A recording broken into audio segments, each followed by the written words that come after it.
Siya classes में आप लोगों का स्वागत है। आइए हम अपनी क्लास को शुरू करते हैं। आज की क्लास में हम देखेंगे नेट जेआरएफ पेपर फर्स्ट। आज की क्लास में हम नेट जेआरएफ पेपर फर्स्ट में एनवायरनमेंट से जितने भी प्रश्न पूछे गए थे प्रीवियस ईयर में उसको कवर करेंगे। आज की क्लास में हम 10 प्रश्नों को सम्मिलित किए हैं जो कि ईवीएस से रिलेटेड हैं। तो चलिए हम क्लास को शुरू करते हैं और प्रश्नों को देख लेते हैं कि किस टाइप के प्रश्न आपके प्रीवियस ईयर में पूछे गए थे। अलग-अलग शिफ्ट में अलग-अलग प्रश्न पूछे गए थे जो कि आपके पर्यावरण से संबंधित थे। चलिए हम क्लास को शुरू करते हैं और पहले प्रश्न को देख लेते हैं। मॉन्ट्रियल प्रोटोकॉल का तात्पर्य है। ऑप्शन ए है जलवायु परिवर्तन से निपटने के लिए संयुक्त राष्ट्र के सदस्य देशों के बीच सहयोग। ऑप्शन बी है ओजोन क्षयकारी पदार्थों की खपत और उत्पादन को चरणबद्ध तरीके से समाप्त करना। ऑप्शन सी है पर्यावरणीय स्थिरता सुनिश्चित करना। ऑप्शन डी है दुनिया भर में जीवन की सामाजिक गुणवत्ता की रक्षा करना। तो इसमें जो आपका सही उत्तर होगा, जो मॉन्ट्रियल प्रोटोकॉल है उसका तात्पर्य था वो किस लिए किया गया था? वो इसलिए किया गया था ओजोन क्षयकारी पदार्थों की खपत और उत्पादन को चरणबद्ध तरीके से समाप्त करने के लिए मॉन्ट्रियल प्रोटोकॉल का आयोजन किया गया था। तो इसलिए बी ऑप्शन आपका करेक्ट हो जाएगा। अगला प्रश्न है ओजोन परत के विनाश के लिए निम्नलिखित में से कौन जिम्मेदार नहीं है? इस प्रश्न में पूछा गया है कि ओजोन परत के विनाश के लिए निम्न में से कौन जिम्मेदार नहीं है? तो ऑप्शन ए है सीएफसी, ऑप्शन बी है हाइलोन्स, ऑप्शन सी है एचसीएफसी, ऑप्शन डी है डीऑक्सीनेज। तो इसमें जो आपका सही उत्तर होगा ऑप्शन डी आपका करेक्ट होगा। डीऑक्सीनेज ये जो है ओजोन परत के विनाश के लिए जिम्मेदार नहीं है। बाकी सीएफसी और हाइलोन्स और एचसीएफसी जितनी भी गैसें होती हैं इनसे ओजोन परत को क्षय पहुँचता है या फिर ये जो है ओजोन परत को हानि पहुँचाती हैं। तो इसलिए डी ऑप्शन आपका करेक्ट हो जाएगा। सीएफसी मतलब क्लोरोफ्लोरोकार्बन हो गया, हाइलोन्स भी एक गैस है और एचसीएफसी हाइड्रोक्लोरोफ्लोरोकार्बन। तो ये सभी क्या करती हैं ओजोन परत को हानि पहुँचाती हैं या फिर ओजोन परत के लिए ये क्षयकारी पदार्थ है। और बाकी जो इसमें डी ऑप्शन आपका है डीऑक्सीनेज ये ओजोन परत को हानि नहीं पहुँचाता है या फिर इससे ओजोन परत का विनाश नहीं होता है, इसलिए डी ऑप्शन आपका करेक्ट हो जाएगा। अगला प्रश्न है कथन। पहला है मॉन्ट्रियल प्रोटोकॉल के तहत विकसित और विकासशील देशों में ओजोन क्षयकारी पदार्थों को चरणबद्ध तरीके से समाप्त करने के लिए एक ही समय सारणी है। पहले कथन में कहा गया है कि जो मॉन्ट्रियल प्रोटोकॉल हुआ था उसमें जो विकासशील देश थे और विकसित देश थे इन दोनों के लिए चरणबद्ध तरीके से ओजोन क्षयकारी पदार्थों को समाप्त करने के लिए एक ही समय सीमा का निर्धारण किया गया था। ये पहला कथन है। और दूसरा है मॉन्ट्रियल प्रोटोकॉल के तहत विकासशील देशों को अनुच्छेद 5 देश कहा जाता है। तो ये आपका पहला कथन हो गया, ये आपका दूसरा कथन हो गया। अब इसमें आपको सेलेक्ट करना है कि कौन सा सही है, तो इसमें हम कूट के माध्यम से देखेंगे। पहला है या फिर ए है दोनों, ए और दो दोनों सही है। बी है दोनों कथन पहला और दूसरा गलत है। तीसरा है कथन एक सही है परंतु कथन दो गलत है। डी है कथन एक गलत है परंतु दो सही है। इसमें जो आपका ऑप्शन डी होगा ये आपका सही होगा, क्योंकि जो मॉन्ट्रियल प्रोटोकॉल हुआ था उसमें विकासित और विकसित विकास इसमें जो विकसित देश है और विकासशील देश है दोनों में ओजोन परत क्षयकारी पदार्थों को चरणबद्ध तरीके से समाप्त करने के लिए एक समय सारणी नहीं थी, बल्कि जो विकसित देश थे उनके लिए अलग समय सारणी थी और जो विकासशील देश थे उनके लिए अलग समय सारणी का निर्धारण किया गया था। दूसरा कथन आपका सही है। मॉन्ट्रियल प्रोटोकॉल के तहत जितने भी विकासशील देश हैं उन देशों का अनुच्छेद 5 देश कहा जाता है। ये कथन आपका सही है, तो इसलिए डी ऑप्शन आपका करेक्ट हो जाएगा। कथन एक गलत है परंतु कथन दो आपका सही है। अगला प्रश्न है कथन पहला मॉन्ट्रियल प्रोटोकॉल के तहत विकसित और विकासशील देशों की अलग-अलग जिम्मेदारियां हैं। दूसरा कथन है मॉन्ट्रियल प्रोटोकॉल के किगाली संशोधन के तहत सीएफसी और एचसीएफसी को चरणबद्ध तरीके से समाप्त किया जाना था। तो इसमें आपको सही उत्तर का चुनाव करना है। ऑप्शन ए है दोनों कथन पहला और दूसरा सही है। ऑप्शन 2 है दोनों कथन पहला और दूसरा गलत है। ऑप्शन सी है कथन पहला सत्य है परंतु कथन दूसरा गलत है। ऑप्शन डी है कथन पहला गलत है परंतु कथन दूसरा सही है। तो एक बार फिर से कथन को देख लेते हैं। एक बार कथन को फिर से देख लेते हैं। मॉन्ट्रियल प्रोटोकॉल के तहत विकसित और विकासशील देशों की अलग-अलग जिम्मेदारियां हैं। तो ये कथन आपका सही है, क्योंकि इसमें जो मॉन्ट्रियल प्रोटोकॉल हुआ था इसमें जो भी विकसित देश थे और विकासशील देश थे दोनों के लिए अलग-अलग जिम्मेदारियां थी। कथन दूसरा देख लेते हैं। मॉन्ट्रियल प्रोटोकॉल के किगाली संशोधन के तहत सीएफसी और एचसीएफसी को चरणबद्ध तरीके से समाप्त कर दिया जाना था। तो जो कथन दूसरा है ये आपका गलत है, पहला कथन आपका सही है। तो किस कूट में है? तो जो सी वाला कूट है ये आपका सही हो जाएगा। कथन पहला सत्य है परंतु कथन दूसरा गलत है। जैव विविधता पर कन्वेंशन सीबीडी को हस्ताक्षर के लिए कब खोला गया था? जैव विविधता पर कन्वेंशन, तो इसका जो शॉर्ट रूप है उसको सीबीडी कहते हैं, को हस्ताक्षर के लिए कब खोला गया था? ऑप्शन ए है पृथ्वी शिखर सम्मेलन, ऑप्शन बी है मॉन्ट्रियल प्रोटोकॉल, ऑप्शन सी है टोक्यो प्रोटोकॉल, ऑप्शन डी है स्टॉकहोम कन्वेंशन। तो इसमें जो आपका सही उत्तर होगा जो जैव विविधता कन्वेंशन था ये आपका पृथ्वी शिखर सम्मेलन के तहत खोला गया था। तो ऑप्शन ए आपका करेक्ट हो जाएगा। अगला प्रश्न है कथन है। कथन पहला है ओजोन क्षयकारी पदार्थों ओडीएस की 2 श्रेणियां वर्ग फर्स्ट और वर्ग सेकंड थी। तो इसमें जो ओडीएस है तो ये हो गया ओजोन क्षयकारी पदार्थ।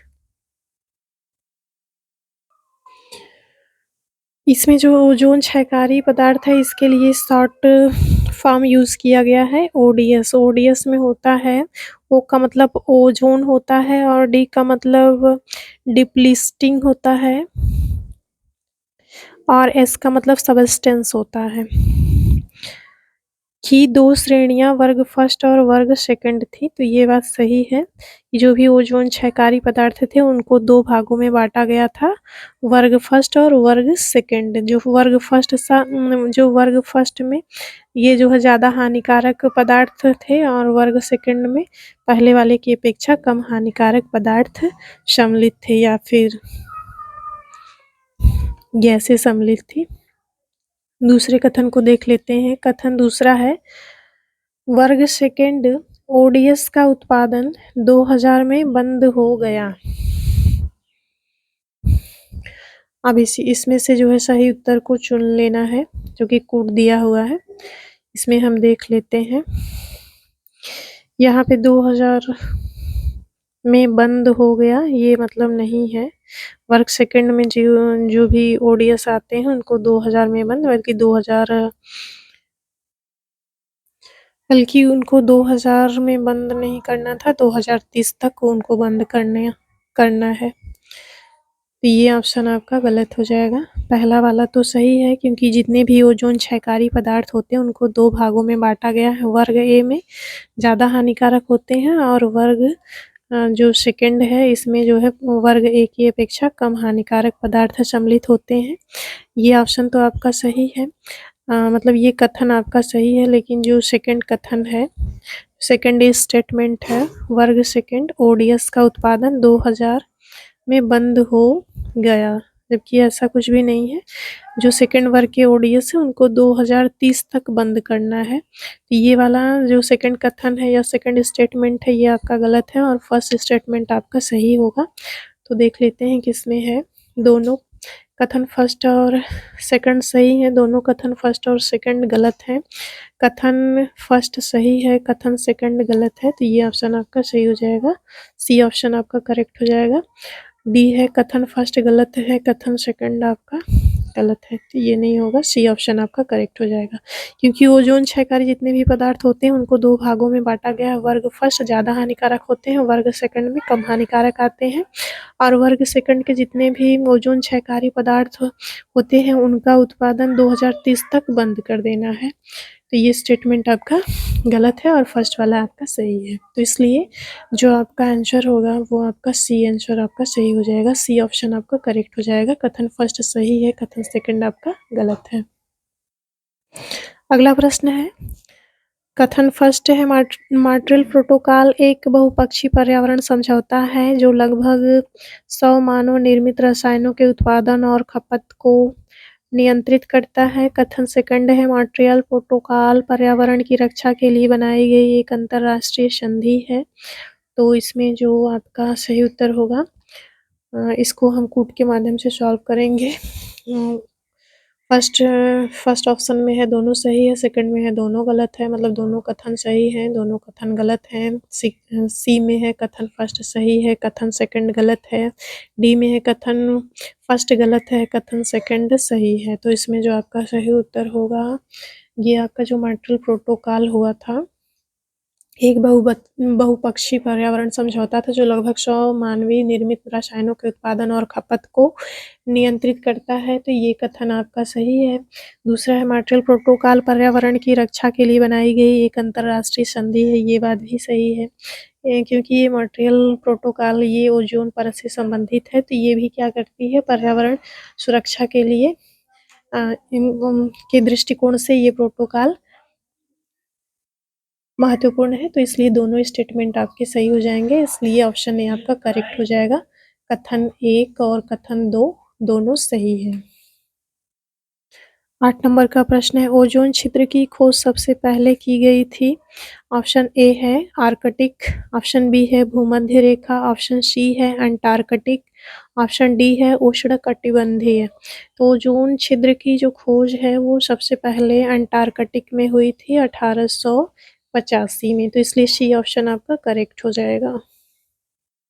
अगला प्रश्न है, निम्नलिखित में से किस पदार्थ में ओजोन क्षयकारी क्षमता सबसे कम है। ऑप्शन ए है CFC, ऑप्शन बी है हाइड्रोक्लोरोफ्लोरोकार्बन, ऑप्शन सी है कार्बन टेट्राक्लोराइड, ऑप्शन डी है हेलोन्स।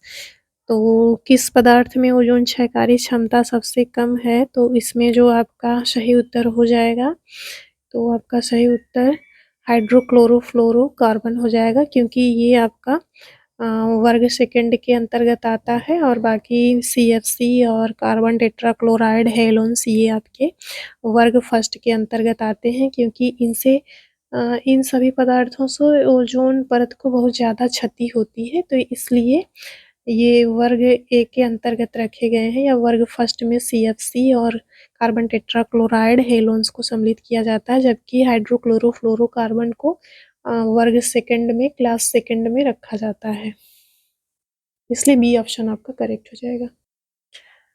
अगला प्रश्न है, कथन फर्स्ट या पहला कथन है, हाइड्रोक्लोरोफ्लोरोकार्बन HCFC को क्लोरोफ्लोरोकार्बन CFC के ओजोन सुरक्षित प्रतिस्थापन के रूप में पेश किया गया। और कथन दूसरा है, hydrochlorofluorocarbon HCFC green house warming में योगदान नहीं करते हैं, जबकि जो HCFC है, CFC है, ये दोनों ही ग्लोबल वार्मिंग के लिए जिम्मेदार होती हैं।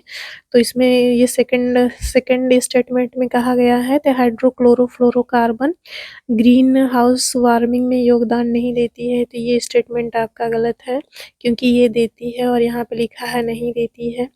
हाइड्रोक्लोरोफ्लोरोकार्बन को क्लोरोफ्लोरोकार्बन के ओजोन सुरक्षित प्रतिस्थापन के रूप में पेश किया गया है।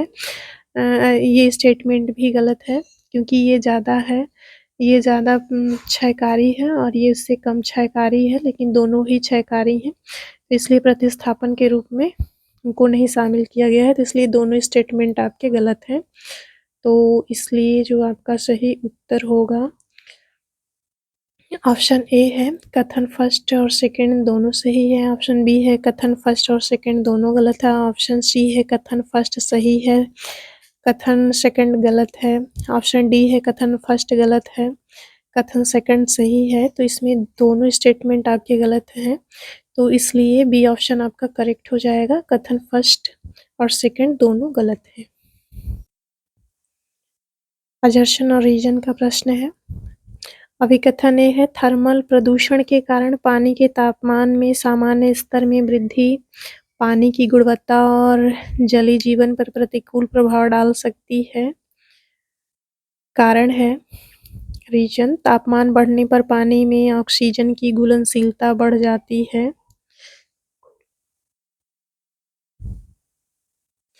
घुलनशीलता बढ़ जाती है, तो इसमें जो आपका सही उत्तर होगा, ऑप्शन देख लेते हैं कौन कौन से विकल्प हैं। ए और आर सही है, ए आर की सही व्याख्या करता है। ए और आर सही है, ए आर की सही व्याख्या नहीं करता है।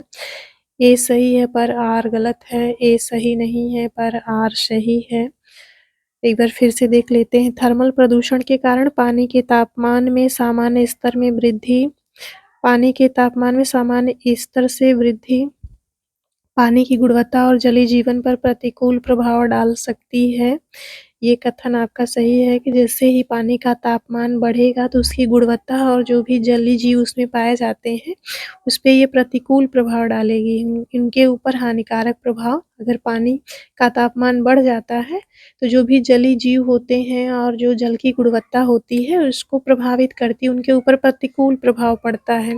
तापमान बढ़ने पर पानी में ऑक्सीजन की घुलनशीलता बढ़ जाती है, ये स्टेटमेंट आपका गलत है, क्योंकि तापमान बढ़ने पर जो ऑक्सीजन की पानी में घुलनशीलता होती है वो बढ़ती नहीं है बल्कि घट जाती है, तो इसलिए सी ऑप्शन आपका करेक्ट हो जाएगा। ए सही है पर आर गलत है, तो सी ऑप्शन आपका करेक्ट हो गया।